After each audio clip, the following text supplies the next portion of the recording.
प्रधानमंत्री तो एक तरफ ये बात कह रहे हैं और आज उनकी सरकार ने दिल्ली पुलिस कमिश्नर को नेशनल सिक्योरिटी एक्ट के तहत कमिश्नर ऑफ दिल्ली पुलिस को ये पावर दिया है कि वो 12 महीने तक डिटेंशन में बच्चों को रख सकेंगे। अब आप ये बताइए, जंतर मंतर जो प्रोटेस्ट हो रहा है वो नेशनल सिक्योरिटी का थ्रेट है क्या? बताइए। देश का 50% आबादी जो है 25 साल से कम उम्र का है, वो लड़के अपने फ्यूचर के लिए अच्छा करने के लिए जिनकी ज़िंदगी बर्बाद हो गई, वो आकर प्रोटेस्ट कर रहे हैं तो मोदी सरकार बोलती है कि नेशनल सिक्योरिटी का थ्रेट है। आप एनएसए लगाना चाह रहे हैं उनके ऊपर, 1980 का एक्ट जो है, माने 12 महीने उनको दिल्ली पुलिस उनको बगैर अरेस्ट बताए डिटेंशन में रखेगी। क्यों इस तरह की बात करते हैं? एक तरफ तो कुचलने की कोशिश कर रहे हैं आप, और ये जो स्पेशल कोर्ट्स बोल रहे हैं, काहे का स्पेशल कोर्ट्स क्या है? ये कुछ नहीं है, सब मजाक है ये। 2000 कब ये हुआ था, यूजीसी नीट एग्जाम हुआ था, एनईटी, उसमें तो सीबीआई ने क्लोजर रिपोर्ट डाल दिया कि उसमें लीक ही नहीं हुआ। क्यों इस तरह करते हैं आप? एक तरफ स्पेशल कोर्ट बोलते हैं, दूसरी तरफ आप एनएसए उन पे लगाना चाहते हैं ताकि 12 महीने उनको डिटेंशन में रख सकें बगैर कोई अरेस्ट दिखाए उनको। कि वो थ्रेट है क्या नेशनल सिक्योरिटी के? ये जो प्रोटेस्ट हो रहा है, कि वो थ्रेट है नेशनल सिक्योरिटी के लिए? बताए सरकार ये। अगर वो नौजवान युवा लड़ रहे हैं, थ्रेट है तो बता दीजिए नेशनल सिक्योरिटी का। तो गलत है बहुत। आप इस तरह अगर उनको इस प्रोटेस्ट को क्वेल करेंगे या दबाएंगे, वो दबने वाला नहीं है। आप कंप्लीटली मिसमैनेज कर रहे हैं इसको। इसकी जिम्मेदारी सरकार पर है।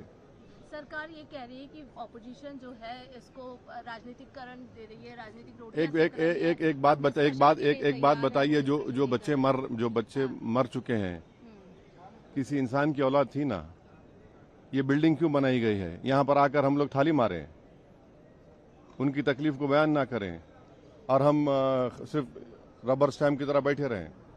अगर उन बच्चों को जो मर चुके हैं, आप अंदाजा भी नहीं कर सकते जिनका नुकसान हुआ है। चलिए आप एमपीज को बोलिए एग्जाम लिखो, एक एग्जाम लिखो फिर दूसरा एग्जाम लिखो। क्या कर रहे हैं आप? समझ नहीं रहे हैं आप। उन नौजवानों को आप समझ ही नहीं रहे हैं। आप ये समझ रहे हैं कि उनको दबा देंगे। आप नहीं दबा सकते उनको। आप जो दबाने की कोशिश कर रहे हैं वो और ताकतवर होंगे, उनकी जिद और बढ़ेगी। आप तो बातचीत ही नहीं करना चाहते। आप तो बोल रहे हैं कि माई वे और द हाईवे। तो गलत है ये। सर, ये जो डिस्कशन की पार्लियामेंट्री अफेयर्स मिनिस्टर ने दोनों हाउस में बोला है, कह रहे हैं हम लगातार अपील कर रहे हैं कि डिस्कशन के लिए आए जो तमाम।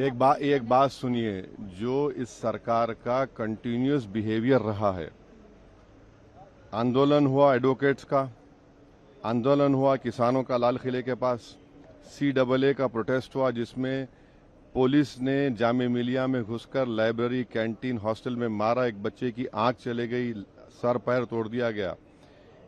आप इसी तरह से अगर इस मेथड को अडॉप्ट करेंगे, आपको कुछ हासिल नहीं होगा। बल्कि जनता में ये बात जा रही है कि रोड पर निकलने से ये बीजेपी सरकार डरती है, पार्लियामेंट में डिबेट से नहीं डरती है वो।